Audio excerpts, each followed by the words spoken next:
Ja sam Helena Jakoliš, autorica rado čitanog bloga Zdravo i slasno, koja je zbog kasne dijagnoze autoimune bolesti celijakije razvila cijeli niz ozbiljnih dijagnoza, uključujući i limfedem. Nisam dopustila da preuzmu vlast, nego sam se sprijateljila s njima.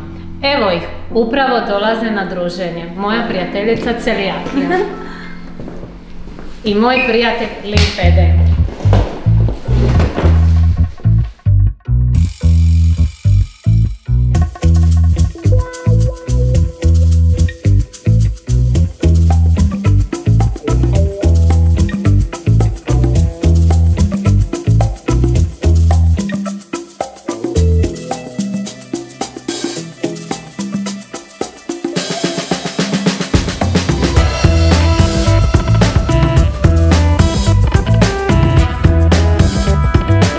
Odigrajte pravu kartu i budite najbolja verzija sebe.